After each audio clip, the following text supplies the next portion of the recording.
Greetings, Grim Reapers. Today we burgle with the Beach Boys of Florida and kick it with the killers of Lover's Lane in Oregon. Only thing I'll say is, just quit being artsy and tell me the news.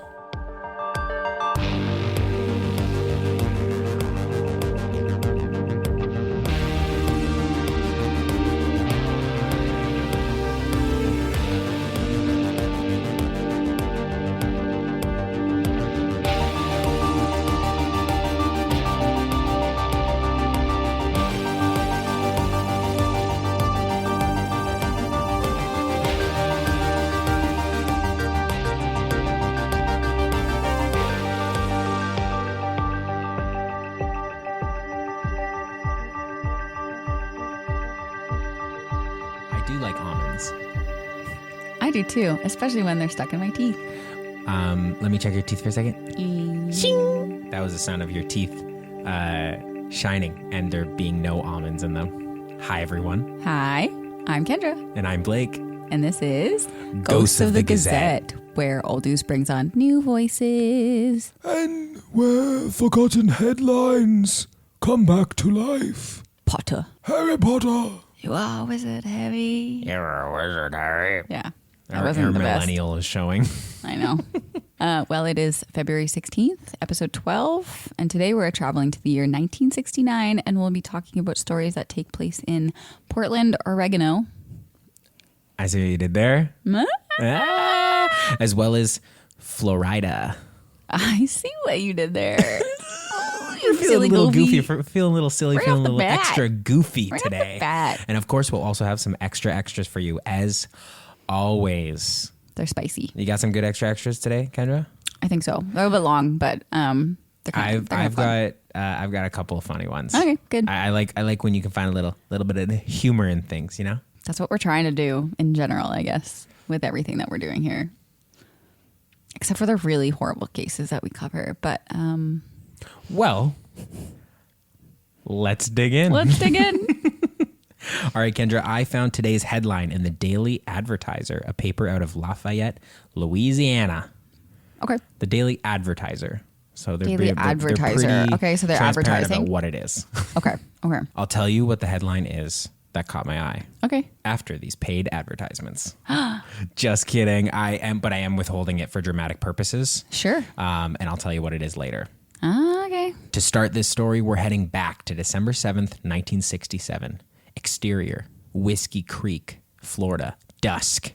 A fisherman slowly paddles his boat through the secluded swamplands south of Port Everglades, or right outside of Fort Lauderdale, Florida. As he paddles his boat through the creek, he bumps something. Typically, this may be a log or a gator because it's Florida. Scary. Terrifying. But it didn't move like a gator would move. Okay. I wonder what it is. Go on. So he pushes the object with his paddle and it flips over. It's a young woman with dark hair in a black swimsuit. Ooh. Another woman floats beside her, also in a black swimsuit. Hollywood County police were quickly on the scene to get them out of the water and begin the identification process. This is just near like Hollywood, Florida, which is south of Miami Beach. I heard Hollywood and I was like, I thought we were in Florida. We're in Florida, Hollywood, Florida, okay. Which is near Miami Beach. Yeah. Okay. After a few days of being Jane Does, the women were identified as Terry Frank, 23, and Annalie Mohn. Mon, maybe? Mohn, M-O-H-N, Mohn. Mohn. I'm going to say Mohn. Yeah, me too. She was either 19 or 21. I found conflicting reports of their age. I hate that. I also hate that. I get that I'm like, right now we're in the 1960s. We should be able to know people's ages. Yeah, I agree. So their families identified them. Terry's body showed evidence of being bludgeoned to death, and Annalie's showed that she had been shot and bludgeoned. Oh, geez. Both women were also stabbed multiple times. This was like overkill. We have similar stories already. Really? Kind of. Okay. Anyways, go on. Their bodies had been weighted down with the concrete blocks to keep them under the water, but something had slipped. Yeah, it never works. They came up. Mm-hmm. So I'm kind of choosing to describe how grisly these murders were because I feel like the media eventually kind of downplays this. Okay. In a weird way that really made me a little bit angry towards the end of the story. Okay. And as I got more into researching this story, kind of the more disappointed in media I got as a whole. Me too. And how Me too. really and how they covered this, and I feel like they just botched it. And Maybe like, it just has to do with this time period because anyways, I won't say anything about my story, but very similar. it's really interesting really the way annoyed. they wrote back then, because this is a little insight for all the listeners at home.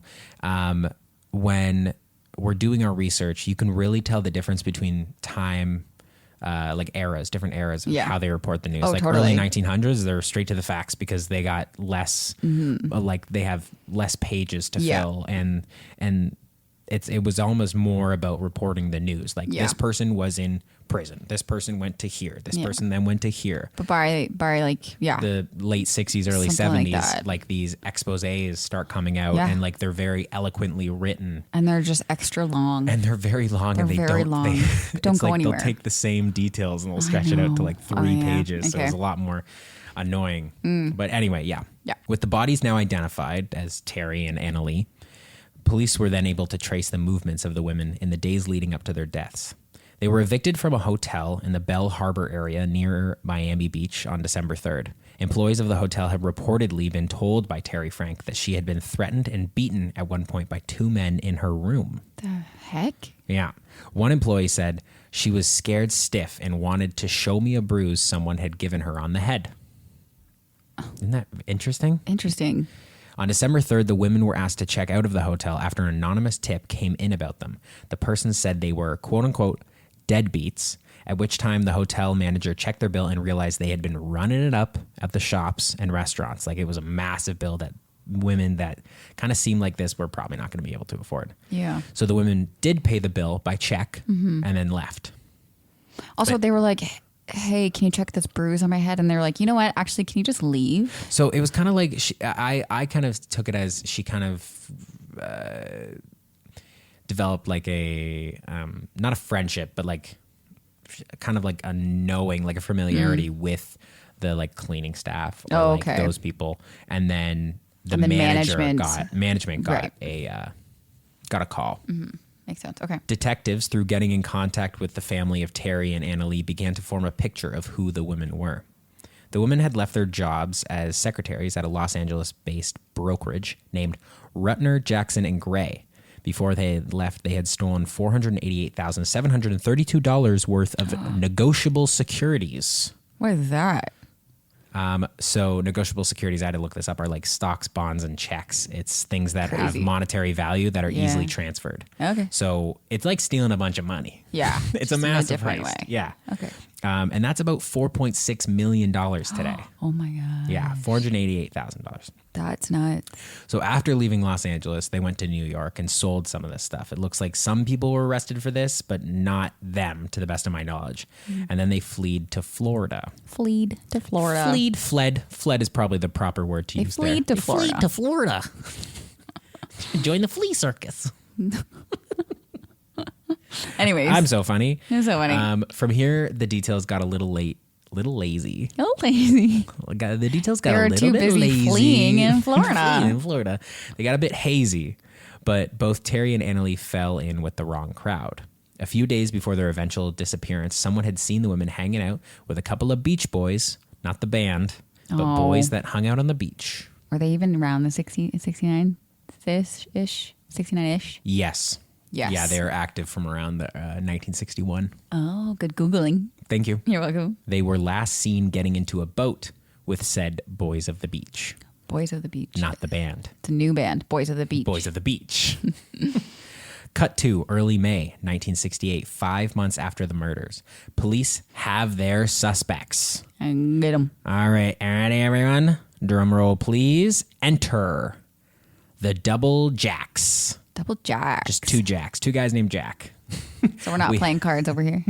No, unfortunately. We have Jack Griffith, early 30s, described as a karate expert. Me too. And Jack Murph the Smurf Murphy, early 30s as well. He was a beach boy, party boy, clown, diver, jewel thief, American sensation, and more. Wow, he sounds cool. So I will get into him. And his name's Murph the Smurf. Murph the Smurf. Okay. Police had put out arrest warrants for both Jacks on May 8th. Murph the Smurf turned himself in. So shortly after, Jack Griffith, the other man we're looking for, turned himself in as well. So it's here that we fast forward to February 16th, 1969, to my original headline, which I will now reveal. Murph the Smurf stands trial tomorrow for murder count. Okay. And I was then like, who's Murph the Smurf? And that's why I was like, I had to go into this. Crazy. Now, who is this Smurf-sized elephant in the room? Pardon? Who is Wow, you're cracking Jack jokes Murph today. the Smurf Murphy? I know, I'm on one. Well, You're when on someone's one. nickname is Murph the Smurf, You gotta play it kinda up. go into it. You gotta play it up. So many people were obsessed with this guy. So I'll give you a quick rundown of his life because Okay. it is interesting. Okay. Born to a mama and papa in Los Angeles in Mama, 1937. Mama, papa. Our daughter is saying mama now a lot. It's really cute. He grew up an only child. And a lone child, yes. His life started off hot as he lived in Los Alamos, New Mexico, where they developed the atomic bomb. Allegedly, his dad worked on the project. Whoa. According to Murph, at 6 years old, he had to have a badge with his fingerprints. Sorry, I'm cutting you off. I think if you were living in Los Alamos, New Mexico, I think you could only live there if you're working on the atomic bomb. Yeah. But I also found that, yes, he was working on the atomic bomb. Oh, okay. But there were also other people that worked there supporting the people that worked on the atomic bomb. So he wasn't like, his dad wasn't like screwing on nuts and bolts with atomic Oppenheimer. bomb. But hold on, Mr. Oppenheimer. Hold on. Let me get this one last little atom into Okay, this I bomb. see. Yeah, that makes sense. I guess there is also support. I crew. think he also, I believe his dad worked for like a telephone company. So I think it was probably partially like Yeah, I mean, they built a whole running city. lines. They built a whole city. So I Yeah. think it was partially that. Okay. But according to Murph, at 6 years old, he had to have a badge with his fingerprints and a photo of him on it. Which, okay. as a 6-year-old, That's wild. They bust them out to school and then Yeah. brought him back in. I could guess That's that crazy, makes right? sense. That's crazy.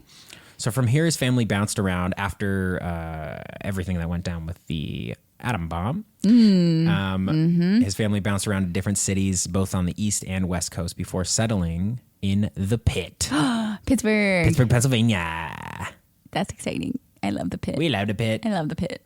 It was here that Murph played violin for the Pittsburgh Symphony Orchestra at 14 years old. Wow. He Good for also him. apparently won a scholarship to the University of Pittsburgh for either table tennis or tennis. Yeah, So that's I funny. found conflicting reports, and I think that's really funny. That's really funny.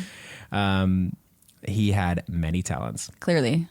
At 21 years old, he moved to South Florida. This is where he developed his beach boy persona. Tall, blonde hair, tan skin, like me, on a trip to Gatorland in grade 8. You get so dark.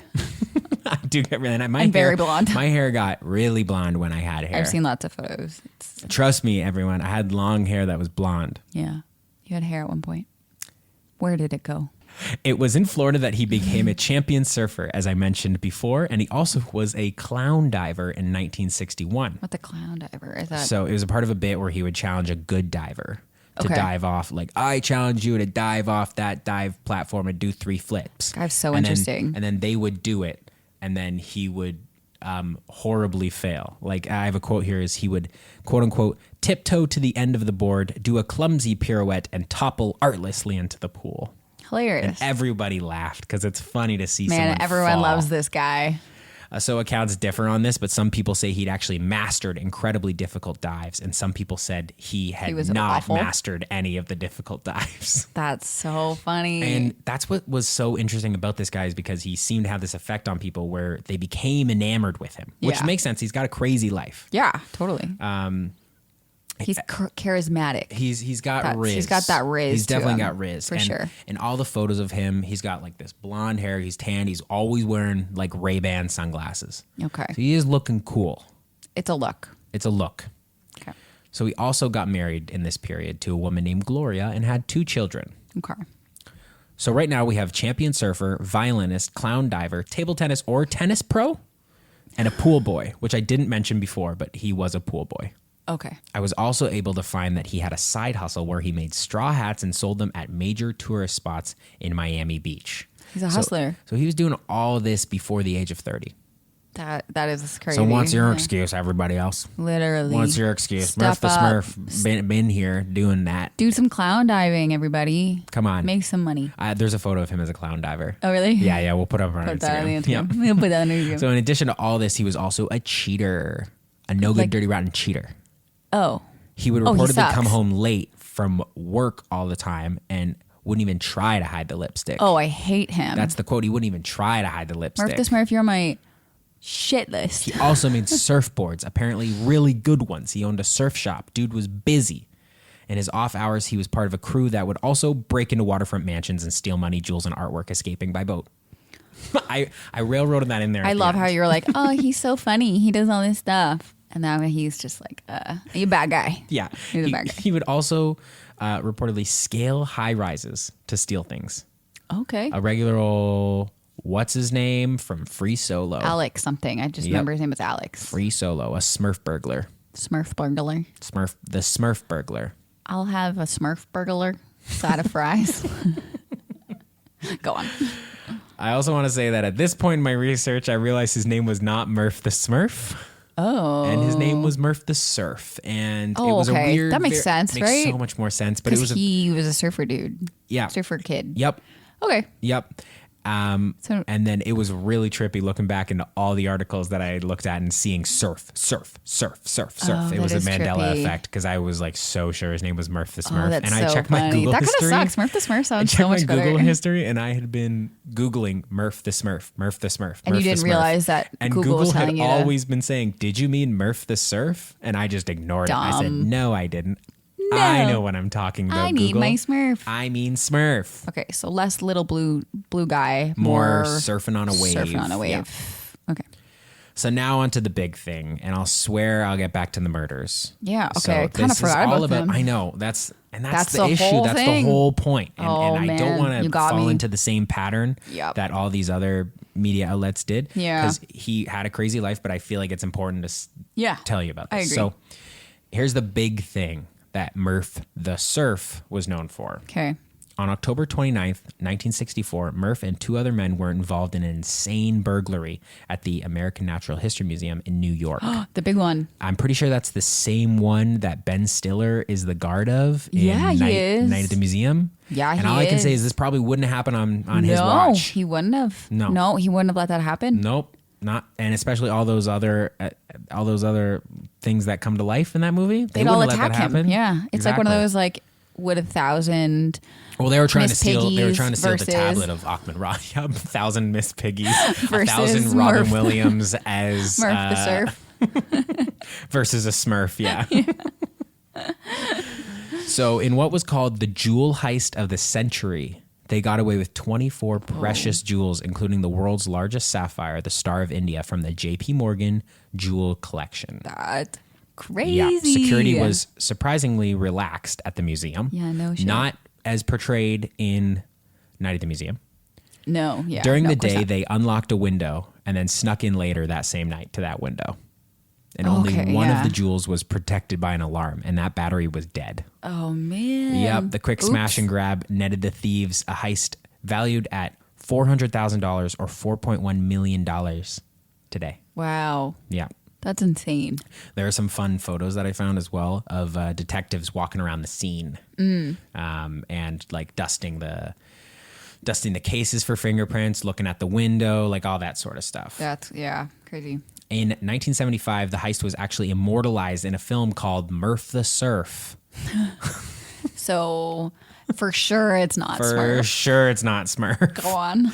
On the poster were the words, "Live a little, steal a lot." So cool. And that's what's That's insane. a good message. Yeah. Yeah. That's what's insane. Murph and his co-conspirators were found 2 days later and were arrested when staff members at a hotel tipped off authorities that they'd been throwing wild parties. Okay. Don't draw attention to yourself. Go Yeah, on. seriously. Most of the jewels were recovered. The men pled guilty and were sentenced to 3 years in prison. Okay. Okay. Yeah, I guess I like guess. who did they hurt? They kind of stole in Yeah, but most of the stuff. $4.1 million worth of like. They ended up finding, I museum think, stuff? all the jewels back Oh, okay, except that's for a good. couple. Like they were, I don't quite know. It was Okay, like hard to okay. tell what they actually found back. Right, okay. But they found the big one, the biggest sapphire in the world. They found that in the bus station locker. Yeah. That's crazy. These men went viral.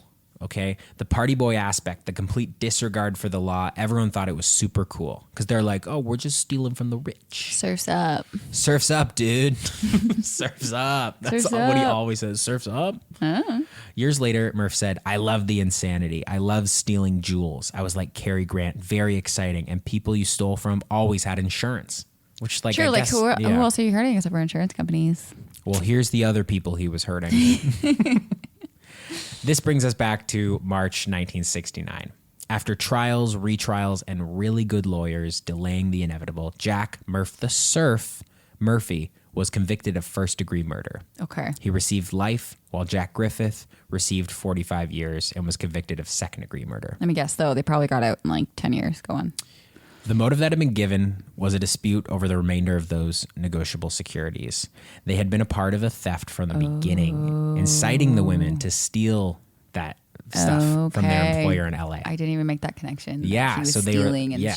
they were stealing. And, Yeah. So okay. apparently he met them in LA and they were able to take all this money. Yeah. But he kind of like talked came up them with the into theft. it. Yeah, of Yeah. course. So there had been justice served for Terry Frank, but to my knowledge, the death of Annalee Mon was never prosecuted for some reason. Oh, weird. Isn't that strange? Or maybe it just They just, like, I mean- reported on. or- Well, I found this was like years later in like another New York Times article that it was like, or I think it was New York Times, but they said like, yeah, it had never been prosecuted. So interesting. Isn't that so weird? Yeah. Maybe it was just like, well, I don't Well, know how no, you could prosecute one and not the other, but Yeah, that is weird. Okay. so as happens with so many of our stories, and as you predicted, the killers walked free. Yeah. In November 1986, Murph was able to convince the parole board that he had found God and was a changed man. 17 years. That's all he served, 17 years of a life sentence. Wow. Yeah. Wow. Yeah, that's insane. He was a cult hero. The jewel heist in the early 60s had catapulted him to household name, and the fact that they had made a movie about him added to this legend. Of course. Yeah. Yeah. From my research, it really felt like a lot of people were under his spell in some sort of weird way. Yeah. It's the riz. It's the charisma. It is. So there's like famous example somewhere in the United States. There's a famous example of Oh, yeah, where someone that's charisma can get you. it can get you everywhere. Everywhere. Yeah. Can get you to the White House. Anyway. So then he began a ministry, preaching to thousands of inmates over the next few decades.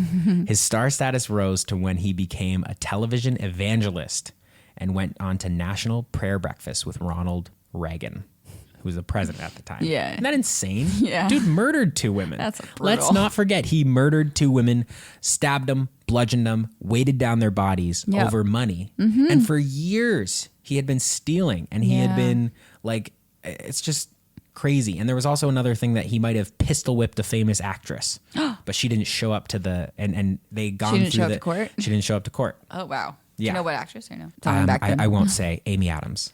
No. No, it wasn't Amy Adams. Just kidding. It was Amy Adams, you No. guys.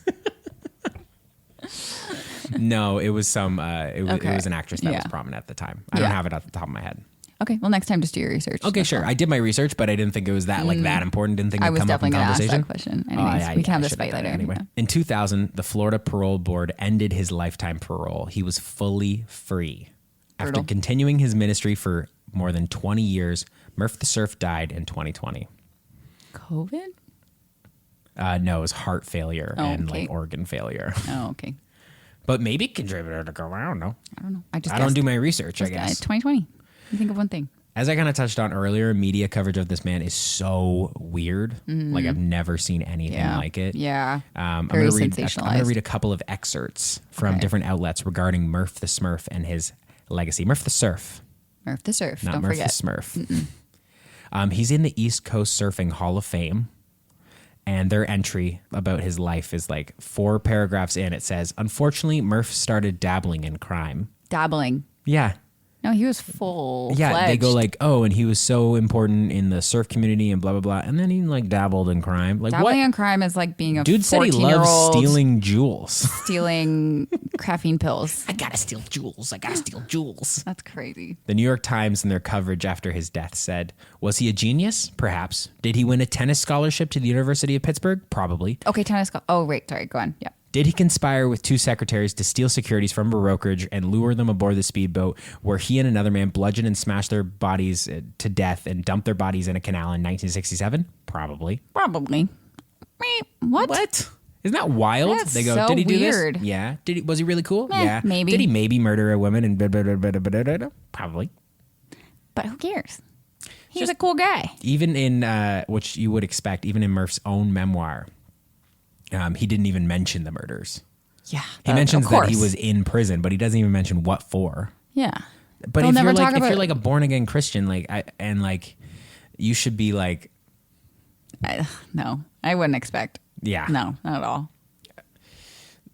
So it was like back and forth. It was back and forth like a lot. Like, is he just on this path because he wanted to get out of jail and blah, blah, blah. And yeah. In 2006, in an interview, a reporter asked Murph if he had committed all the crimes he was accused of. Murph said, most of them and a whole lot more. And a whole lot more? Yeah. Okay.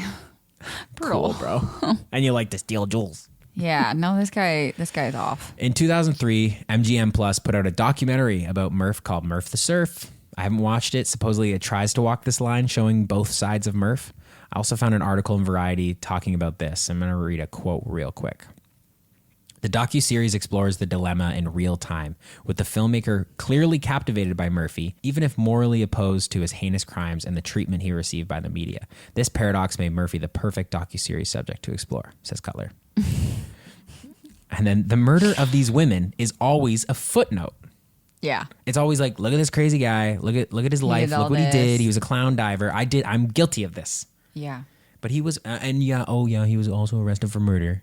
Yeah, and really brutal murder. Yeah, Terry Frank and Annalee It's not like he accidentally hit someone with his car. Exactly. Were brutally beat. Yeah. And murdered and dumped in a creek in Florida. Their bodies were weighted down so they wouldn't get caught. Yeah, it sucks that he became like this really big character. Not television evangelist. Yeah. Reformed. It's just. Yeah, that's so annoying. Yeah. Yeah. It's messed up that this guy was given a second chance, given his history with violating the law and how two women were murdered. Yeah. And you can say you found God, whatever. Like, you do the crime. Yeah. You do the time. Also, if you were some like evangelist, whatever, talk about your crimes. If you truly are the like motivations and the horrible, exactly like, use the it greed. use it as like your platform. Bring in the 7 deadly sins. Be like, I was like sinning like I was doing some really bad stuff. I was stuff. sinning bad. The fact that he couldn't do that. No, also shows his character. And he only did 17 years, and that is not enough time. No, gosh, no. And that is my story. Good story. Thank you. I got heated when I was researching yeah, this. I saw you. I was just like, ugh, this is just ridiculous. Ridiculous. That's so annoying. Yeah. But we're past it. What do you have for us today, Kendra? Okay, so I found my story in the Sunday Olympian, a Washington paper. However, this story takes us to Portland, Oregon, and actually takes us first all the way back to November 1960. Oh my gosh. Whole 9 years or so-ish earlier. Yeah, 9 years. 9, yeah. 8? Well, 8 and 10 months or so. Yeah, that makes sense. Okay. The evening was Saturday, November 27th, 1960. A young man named Larry Peyton, 19, and his girlfriend, Beverly Allan, also 19, were at his house where he lived with his parents in Portland, having a nice dinner together. So sweet. Beverly, who was sort of his newish girlfriend, had just arrived in Portland hours before on a Thanksgiving trip to Larry's house after coming from her dormitory at Washington State University. They had just met the summer before at a place called Crater Lake Lodge, which was in Southern Oregon, where she worked at the souvenir counter and where his dad was kind of like a partner with the park where the lodge was. Yeah. So they were kind of long distancing each other. Cute. The two of them wanted to get out and hit the town, and so they left his house around 9:30 p.m. that night. They had plans to tour the new shopping center called the Lloyd Center. together, which just opened a few months before, which I've definitely heard of. The Lloyd Center? The Lloyd Center. I've definitely heard of it before. Fun fact, at the time of its opening, it was the largest open-air shopping center in the U.S. Wow. Crazy, right? Kind of But I've definitely nice. heard the name before, Lloyd Center. I don't know. Well, why, yeah, it but- was the largest yeah. open-air shopping center in the U.S. In 1969. In 1969. 1960. Sorry, 1960. Oh my gosh, even better. I know. The two of them were presumed to have made it to the Lloyd Center. However, they never made it back home that night. The next day, a missing persons report on the two was filed by Sunday afternoon after his parents obviously started freaking out. Yeah.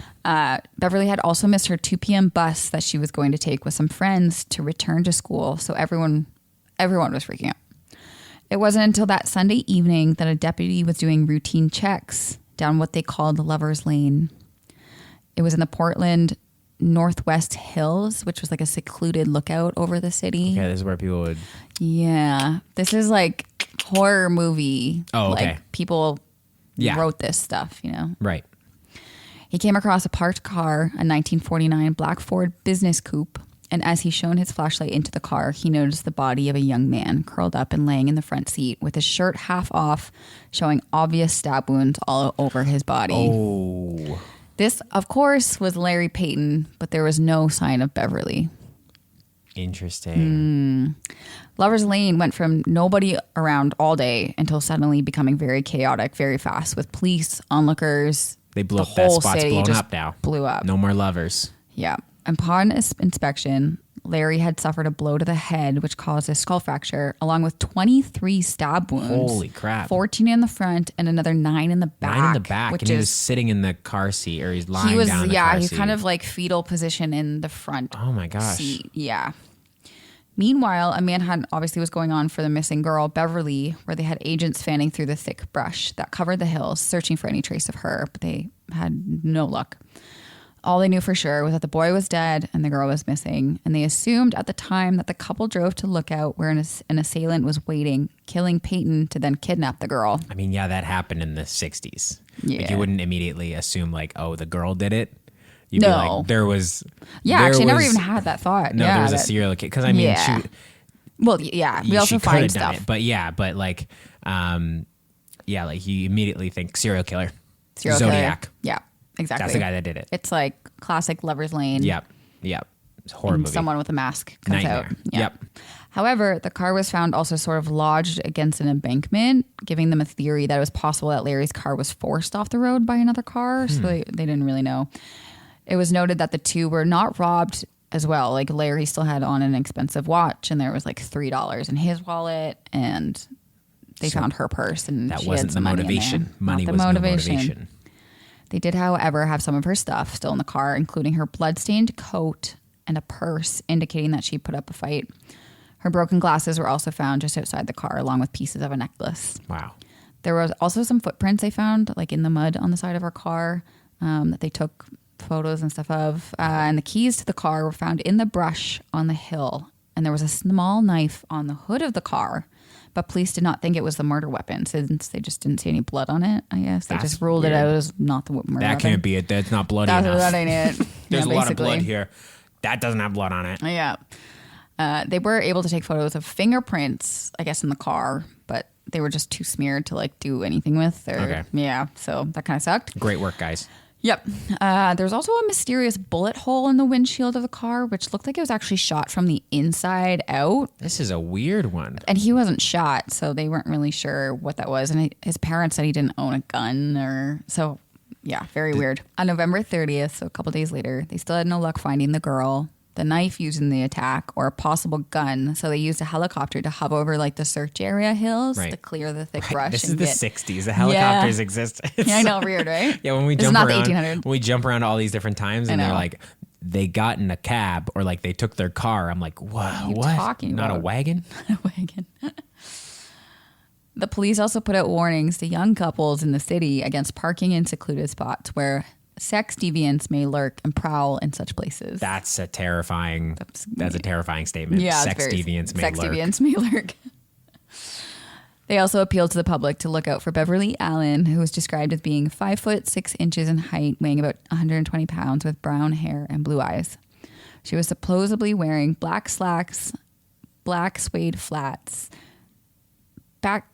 This is a Black suede black flats. slacks and black suede flats, as Black- well as a heavy wool knit ski sweater, that had a black and white zigzag pattern, and that she was known to wear. Okay. It was like her statement ski sweater. It's her favorite ski which is sweater. Cute. Sounds like a really cute sweater. A few days later, an even more intense search took place where 600 volunteers covered 60 square miles of the scene, some of them on horseback, and they came up completely empty. Like, shoes not there, Crazy. no knife, nothing.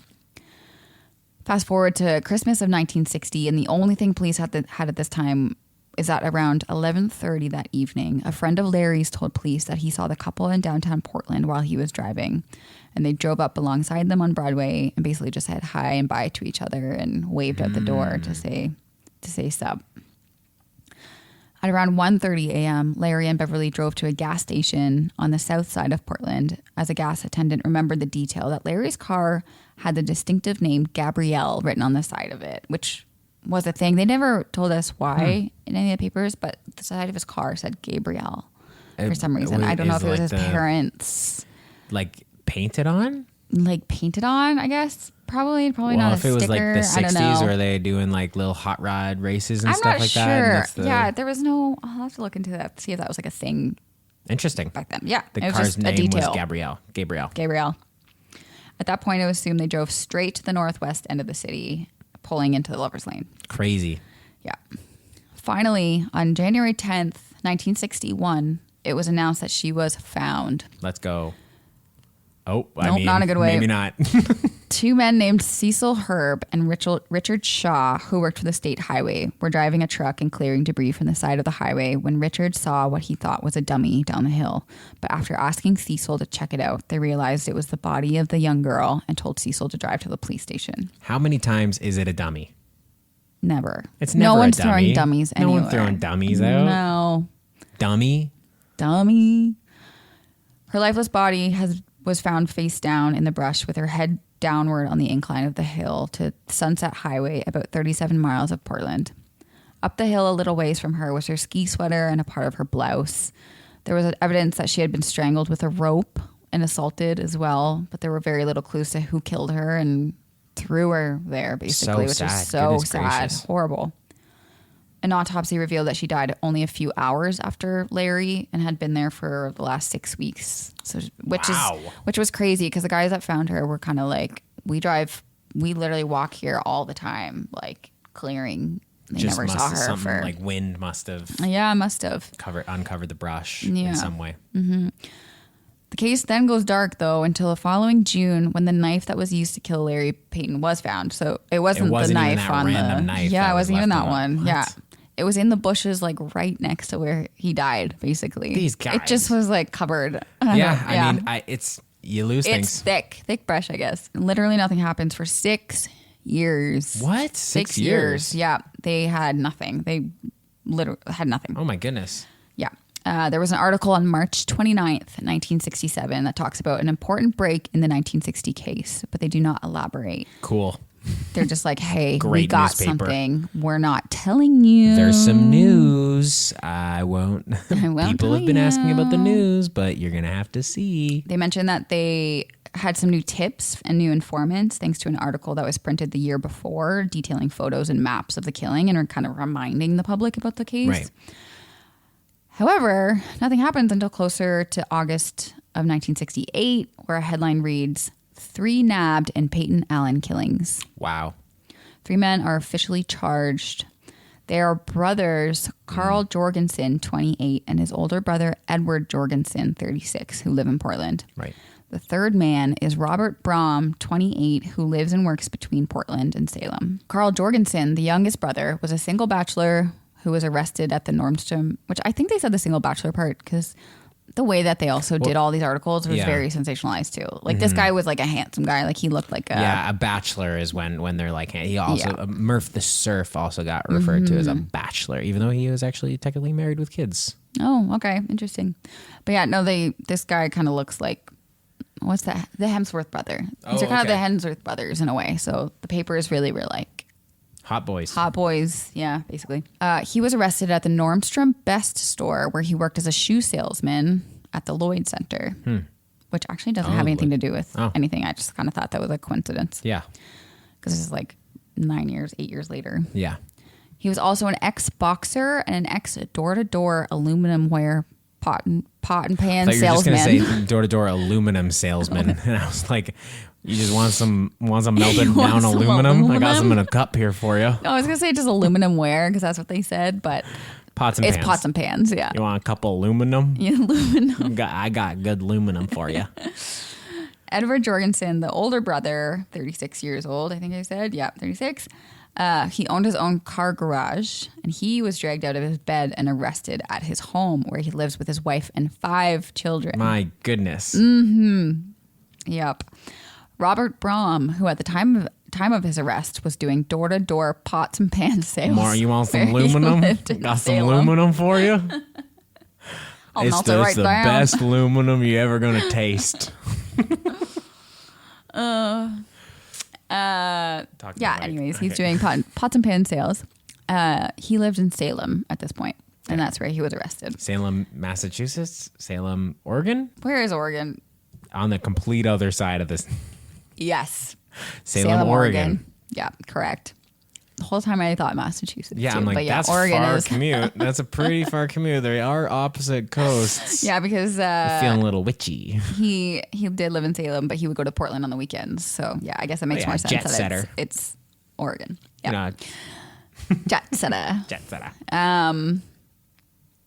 He was on parole at the time of his arrest after being charged and spending jail time for beating an elderly grocer with a shotgun not too long ago. Yeah, just like a normal thing you do. Yeah. Yeah. And I'm glad this guy's out on the streets, like, selling aluminum. Yeah. We need to properly vet our aluminum salesman, guys. I can't be the only one that's saying this. I cannot have aluminum salesman a criminal record of any kind. To go through thorough background checks. Yes, because please. if you're dealing with that much aluminum, you could just hit someone. You could just hit someone with all that aluminum. Scary. It's so scary world out there. Aluminium. As a bit of an annoying side note, the research was really hard on this whole part of like the trials and everything. Just like your story. Like the detectives though in the story were like a huge part. It was so much media attention on the detectives just being like, wow, like he did this, then he did this. He's such a cool detective. Like I was so annoying. It gets so pulpy. Like, it does. Like all this. They were talking like they were superstars, and I was like, yeah, I read so many annoying. It's not about that. columns. I'm like, just tell me what he did. Don't like beat around the bush. Yeah, quit being artsy and just tell me the news. Tell me the news. I won't say much about the detectives because it's very annoying. Enough has been said about them. Enough has been said. Everyone knows apparently. But one of the detectives, after that article that kind of reminded the public and they were getting tips and whatnot, he did receive a letter from someone who came forward. The writer knew a number of things that had not been mentioned in papers about a house party at a home near the scene of the killing. They also knew about the knife balanced on the car's hood that they didn't tell people, I guess. Although it was in the newspaper, so yeah, I don't know. Anyways, whatever. That letter sent the detectives to a house in the West Hills and to the home of Mr. and Mrs. Jorgensen, the parents of the 2 brothers. After a number of interviews with their parents, their mother at one time started shouting at the detectives saying, "You're barking up the wrong tree. Just because my boys went to a house party in the West Hills the night of the murder." Each of the 3 men were tried separately with a total of about 175 witnesses, which feels like a lot. That's a lot. They had the same star witness, though, a 25-year-old girl named Nikki Essex. She has so many names, though, which was really annoying, too. Like, what do you mean? Well, her like whole name is like Veronica, something, Nikki, and then it's Salick. Oh, it's and so then some hard of them to called her Mrs. Eugene Essex because that's her husband. Crazy. And then some would call her Nikki Essex or Veronica Essex or something. Oh, it was so annoying. Anyways, she was a mother of 3 now, who testified that she was with the 3 men before the death of Larry Peyton. Oh. Nikki says that she was with Edward and Robert when they left a house party nearby on Saturday night to go on a beer run. While they were on their way back to the party, they saw Larry Peyton and Beverly Allan and asked them to come with them. The couple accepted the invitation, and Peyton continued to drive his own car. The 2 cars began to race each other. Peyton forced the car which Brom was driving, over to the curb, and Brom's car was damaged. So he drove Mrs. Essex and Edward to a house on a road nearby where they got into another car, and then they went and picked up Carl, the youngest brother. So they picked up another car from this other house? They went to, I was like one of his Someone buddies they or knew? someone Okay. they knew. Yeah, Right. They didn't steal a car. Soon afterward, they saw the Peyton car again and began to chase it. They caught up with Peyton and basically followed them to the dead-end road. Goodness gracious. These guys are just like tormenting Kind this of, couple. yeah. And that is when Brom and the Jorgensen brothers went over to the Peyton car. She said that Robert, Brom, and Carl got out of the car and attacked Larry, and that Edward tried to quiet the screams of the girl, Beverly. My goodness. Mm-hmm. She then said she fled from the scene while the struggle was still happening. And she said as she ran away from the scene of the crime, she heard a loud bang of a gunshot. After moments of trying to leave the area, she was then picked up again by the boys, who had Beverly now in their car. And then they dropped her off at home. And she stayed quiet And she for just 8 went, years? Yeah. Isn't that wild? Must have feared for her life or for her kid's life. Yeah, I don't know. well- Like, that's crazy. 8 years is crazy. That's crazy. Yeah. Knowing that much, not even being like, I know. they It's said like, they were girl, maybe what going to do go you- do it. You were there. You were there. You were with them. It's all over the papers. That's probably why she's scared of like accessory. I don't know. Yeah. Anyways, we'll keep going. Yeah. A separate witness stated that she was at the house party. The house party was like kind of like a staple in that area. Like they had house parties almost like Friday, Saturday, Sunday. Kind of sounds fun. Kind of sounds fun. So she said she was at the house party and that she saw Carl and Robert show up kind of late to the party around midnight, where Edward and Nikki had already been. And then she said that she saw none of them again after they all went on their beer run. Another witness in the case, a girl named Louisel, which I don't know if they just meant Lois and accidentally put an L at the end of her end. Louise. Louisel. There's an L at the end. Louisel. Louisel. Louisel. Louisel. Louisel. I've never seen it like that, but yeah. Louisel whistling. So Louisel Cameron told the court that Nikki Essex came to her home about 6 months after the murders, telling her that Larry Peyton was her ex-boyfriend and that he wasn't the fair-haired boy that he was printed up to be in the papers. He's not the fair-haired boy that he's printed up to be in the papers. Good job. Louisel said that Nikki seemed very upset and won her confidence, and so she told her the story of what happened that night. So this Okay. is 6 months after the murder. Okay. She said that her and the boys were in a parking lot downtown Portland when they saw Larry and Beverly, and that an argument ensued over Larry jilting Nikki, which I had to look up, but it's like a term like abandoning and like basically like just brushing her off because he didn't want to like see her anymore kind Okay. of thing. Nikki then told her that the group then followed the couple to Lover's Lane, and that's where the fight happened. So Weird. it's kind of like a hard to who's telling the truth kind of Yeah, situation. there's a lot of different perspectives. Totally, and yeah. These guys definitely killed them, but And it's I like, really, what was the motivation? Yeah, I really condensed all of the back and forth. Like, there's a I bunch bet. of gun stuff. Like, I bet. they think they found the gun at another house party. They don't know if it was. I don't know. Anyways, Right. at one point, the three men on trial told the court that Nikki needed mental evaluations as psychiatric tests and truth serums were needed for her to even remember the event, as she suffered from hysterical amnesia, which is Okay. I don't know. So she ended up doing like hypnosis and like she had a hypnosis tapes played at the trial. What? It was very bizarre. The theater of it. I it know, feels like the thing that stuck out to me, like the main article was talking about her hypnosis tapes, but it's not really talked about that much outside. that's Like it such an didn't really do interesting- anything. I don't know. Yeah, that's such It's an it's interesting messy. thing. Like, so she Yeah. did remember this stuff, but didn't remember this stuff. And they Yeah. had to draw it out of her with Kind of. hypnotism. Yeah, a little bit.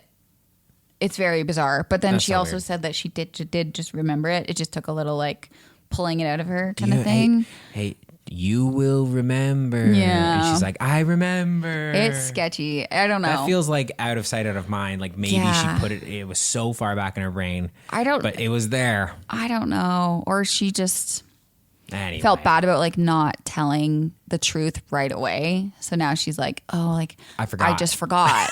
It's crazy. It's kind of, I think maybe what happened. That's a toddler defense. Yeah. I'm sorry. I, didn't. don't remember. There's a cookie missing. I don't remember. I don't even remember how many cookies there were. I don't know. However, one last witness that I'll mention because it shows that they were involved in a separate witness statement. Okay. A woman named Lorraine went onto the witness stand saying that she briefly dated Edward Jorgensen and he had once confided in her, telling her he used his socks as mittens on the night he wiped his fingerprints off the car where that man with the bloody face was. The district attorney then admitted to the court that a man's stretched sock was found outside Peyton's car and the matching sock was found inside the car. So it corroborated her story, basically. Yeah. So whatever the story was, and there was, again, so many, it wasn't a shock to say that some of the men were found guilty of the murders. Right. Edward Jorgensen was convicted of first-degree and second-degree murder and sentenced to life imprisonment plus 25 years. Robert Braum was also convicted of first-degree murder and sentenced to life imprisonment plus 25 years. Good riddance. Yep. However, Carl, the youngest brother, was actually acquitted of his charges of first-degree murder altogether and walked free. Which I think was because I went whoa whoa wee whoa whoa whoa whoa whoa. I think his defense lawyer was really good or something. Yeah. Like he was 20 at the time. He was right? 28. No, but he was 28 when he was caught. Oh, sorry. Yes, he was 20 20-ish at the time. Yeah. Yeah. So maybe they like pleaded kind of like I was just baby. I was just with my brother and his friend. I don't know. But yeah, there's a photo of him kind of smiling with his other brother and his other brother's family, which is. Yeah. However, both Edward and Braum appealed their convictions to no success, claiming Nikki was psychologically unstable, which I don't know. However, Edward was released on parole after serving 3 years of his sentence. 3 years? And Braum after serving 7. They got life plus 25 years. Happen? It's crazy. In this one, it's possible because, the papers, the journalists and the papers were saying it's possible because they did feel like there was some innocence of the two of them. And that's why they paroled them so soon. And people also claim that law enforcement were really careless with their investigation. And they were, from what I've read. Right. They lost DNA swabs from Beverly's body. Yeah, they missed so much stuff. They did. And the crime scene basically was trampled on right away. They let everyone kind of walk around it, throw cigarette butts on it, and wow, it was pretty bad. Yeah. So I don't know. What do you think? Do you think they did it? Well, the only real good witness is Nikki. Yeah. Yeah. And what would have been her motivations for making that up? Very weird. Yeah, it would be weird for her just to So I think they did. I think they did it. I just don't know the reasoning. There's not don't know a really if it was, good, clear motive. I mean, whether she did date Larry Peyton at one point and was mad about it doesn't even seem that convoluted, No. the way she described it. Yeah. So I think they did it. Yeah, I think so too. And then they got away with it for 8 years, and they kind of got used to it, and then and I'm wondering if they had caught them sooner, they might have probably still been in jail for it, kind of thing. And I think the distance between it probably helped them in a way where it's well, they went on to live normal lives. They weren't killing other people. That might have. I'm not saying it did, but that might have. It was a pretty brutal murder. 23 stabs. It was crazy. And then it's took gruesome. her and then did whatever. Her, yeah, it's insane. Horrible. Yeah. Yeah, it's horrible. I bet they did it. It's crazy. I think they did it too. And it's not like they presented with any other this is who else could have done it. Yeah, no, totally. It's that's. I think at one point they thought there was a serial killer kind of going on, but they were able to. He had an alibi, so yeah, it wasn't him. Anyways, yeah, I think they did it too. Had an alibi.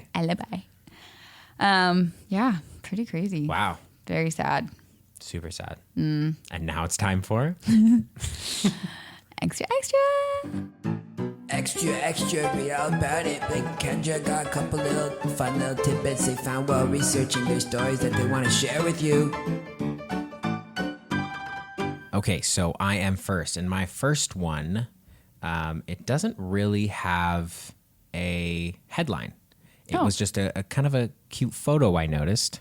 Okay. And I will read the captions underneath them. Okay. Whelp yelps. The playful Australian dingo puppy likes nothing better than an exciting rough and tumble roll with his somber Lincoln Park Zoo nursery friend, Sabtu, the orangutan, much given to blanket-clutching introspection. Okay, sorry. A dingo and a monkey are hanging out. A dingo and an orangutan are cute. hanging out because they like playing with each other. Cute. And it says, "You play too rough, Zounds, where did he go? I didn't bite him that hard. He'll probably be back. He left his blanket. This is kind of crazy, though. This is it's like a little dingo puppy that looks a lot like our dog, Iggy. Oh, yeah. Look at this. Doesn't that look exactly like Iggy? Sorry, this is invigorating podcasting, but it looks like Iggy, our dog. That is our dog. Yeah, isn't that crazy? Like a dingo. Remember that time a stranger on the street told us that he looked like a dingo. Our baby looked like a dingo? Yeah. Yeah. And at the time, I didn't know what a dingo was, and I was like, okay. Okay, thank you. Thank you. And then at the end, it's a third photo, and it's of the puppy and the orangutan. And it says, friends again. Sabtu returns to his blanket, apparently having forgiven the rambunctious puppy. The dingo looks around the nursery for more exciting company. That is so cute. I'm obsessed. All right, now Very we have to get adorable. a pet orangutan for our dog. We're going to have to. We're going to have to. Okay, so my first extra. Baby born prematurely to snowed in parents. Whoa. Ooh, this is like my biggest fear, I think. Yeah, that's terrifying. Her first name is Rebecca, but her parents are undecided whether they will add either Sierra or Snow. Both names are appropriate. The 3.5-pound child. Oh. 3.5 pounds. So small.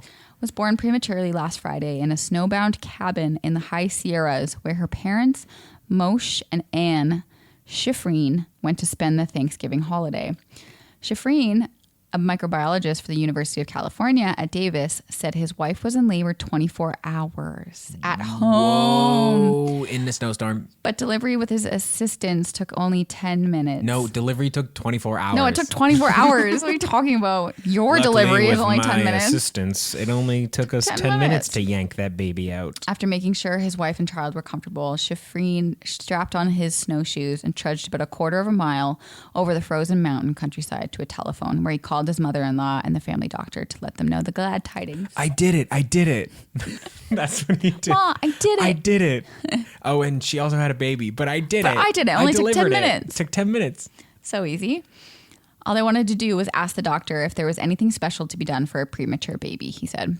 Saturday morning, Schifrin said he bundled the child in sweaters, hot water bottles, an overcoat, and a sleeping bag cover, and snowshoed out to where his car was parked. His wife slipped on a pair of skis and followed him over the frozen snow. Whoa, and that was like the next day? The next day, it oh feels my like. Goodness. I don't know what all the fuss is about, Mrs. Schifrin said at her Vacaville home today. All we've got to do now is decide whether to make her middle name Sierra or Snow. Oh, cute. I know. And those are both really cute names. That's really cute. Yeah, I'm glad it went well. 3.5 pounds is nuts. That's crazy. For reference, And then our child was 9.9. Insane. All right, my next extra is she's awarded kids lions. Cool. The stepdaughter of the late Clyde Beatty, who broke up her circus act and her marriage with her husband, has been given the custody of the couple's 3 children and 7 lions. Whoa. Yeah. So Clyde Beatty is a very famous lion tamer. Oh, is that a woman? I went and looked him up. No, it was a guy. Oh, okay. So this is the stepdaughter of him. Okay. So it runs in the family kind of Yeah. thing. And there's like footage of Clyde Beatty, and he's like in a tiger, like in a tiger cage, just going with a whip and a chair. Like literally, I can like picture that it. I classic. can picture it. Yeah. Miami Circuit Court Judge Francis Christie granted Mrs. Harriet Beatty of insert her address here. No. Yeah. You said that? Yeah, no. It says her Oh, address. I I'm thought saying they just insert her forgot to address here. insert No. address. If you want to know where lions are, here's the address. A divorce from Edward Say on grounds of extreme cruelty. He also approved a property agreement giving her the performing lions and $100 a month child support, which is a lot. Oh, for yeah. 69 Yeah. for the children. Mrs. Say, who is continuing her lion act by herself, wed 15 years ago. The couple had a national circus act with her performing and Say acting as a trainer and manager. Isn't that crazy? Wow. Yeah. What do you do? What do you do with your lions? Yeah, what do you do with your You lions? keep performing with your lions. You keep going. You got to hustle. Terrifying. 7 lions, 3 7 children. lions is wild. I don't know More much. lions than children. I'm a new parent. I don't know much about raising parents, but you can't let lions outnumber your kids. Yeah. That's The what I'm gonna say ratio for needs free. to be the opposite. Gotta be less. You Yeah. gotta have less lions than kids, people. Although, you know what? Kids are hard. Kids are difficult. Lions are easy. Maybe. I take it back. I take it all back. So this one caught my eye. Okay. Topless auditions held for new play.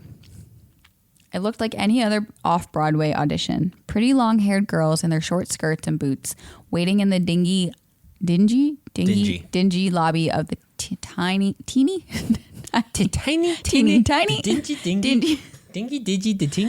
Greenwich Village Theater for their chance to read. Greenwich Village. This is New York, right? Yeah. All right. So let me read this. It looked like any other off-Broadway audition. All right. So we're in New York, and there's a lineup for an audition to a Broadway. Okay. Even the fact that the girls, most of them extraordinarily young and innocent looking, were to read for the part of a lesbian in a scene that contained a lot of four-letter words wasn't unusual for on Broadway, much less off. What did make it different was that they were being asked to audition the way that they would perform on the stage, stripped to the waist. Okay. The play Geese has been running to full houses at the Players Theater with a companion piece, Parents and Children, involving homosexuality. Okay. Author Gus Wheel said the nudity in the play isn't there just for the sake of nudity. The nude scenes are bedroom scenes between lovers, and he was simply trying to be realistic. Yeah, sure. Producer Jim Mendenhall, auditioning girls for a leading part in the first traveling company of Geese, decided on equal realism for the auditions. Ridiculous. Yeah, I know. He explained to each young actress that he would prefer that she stripped to the waist to read, but it was up to her. He would prefer it. But he would prefer it. And you would probably only get the part horrible. if you, I know. In a series of auditions during which he saw 100 girls and narrowed it down to half a dozen, only about 25 bared their breasts. All right, well. 2 of the girls at the final auditions Thursday lost their nerve. One, Jane Whitehill, took off her skirt, but read the emotional and profane scene wearing her bra. A red-haired Laura Rose didn't even take off her jacket. Good for you, Laura Rose. Good, Laura Rose. When I feel it's necessary, I don't feel like doing it, Laura said. Rita Bennett told Mendenhall that it really doesn't matter to me, but Dina Basin explained her reaction by borrowing a line from the play. I feel illegal. I feel like a broken law. Yeah, this guy sucks. This is crazy. Dina, who got stage fever playing small roles with the Dane Opera in her hometown, recalled that Mendenhall had suggested she see the play before auditioning, and that's how she found out it was like a nude part. Right. I sort of expected it, she said, and I didn't see anything offensive in it, but when I had to do it for the audition, inside I was half dead. This is horrible. This is sad. This is horrible. Told she had appeared quite the opposite, actually composed. Dina replied, really? I was absolutely terrified. Really? I was good? I was good. It was so sad. That's really sad. I know. That's pretty brutal. I know. I'm glad most of them didn't do it, but... Yeah. What? I wonder who he ended up going with. Yeah. Like... Piece of shit. And then, like, a lot of those girls didn't even know it was, like, a nude part. No, it sounds like... You don't need to do that. You don't need to audition. do that. Like, audition, and then eventually, you know. Well, yeah, you just like... But you don't first audition like that. That's crazy. Anyways. Well, everyone, that is our episode for today. I'm glad you guys had fun with us. I hope you did. I'm also glad that you had fun with us. I hope you also did. Don't forget to follow us on Instagram at Ghost of the Gazette, where we will be posting photos and clippings from today's episode. Subscribe to us on YouTube at Ghost of the Gazette. You can also follow us and support us on TikTok. For our next episode, we will be jumping to 1882. Oof. And let us know in the comments if you think those men, did the crime. Or if you think that someone can actually be changed after only serving a short amount of time in prison. Or that. Everyone always gets annoying. out. Yeah. Keep people in prison. Yeah. That's the stance of the Ghost of the Gazette podcast. Everyone in the prison, keep them in. Keep them in. Keep them in. Brutal. Anyways. You can also email us at ghostofthegazette at gmail.com. Thank you again for stepping back in time with us, and thank you for listening. Until next time. Bye. Bye. Woo.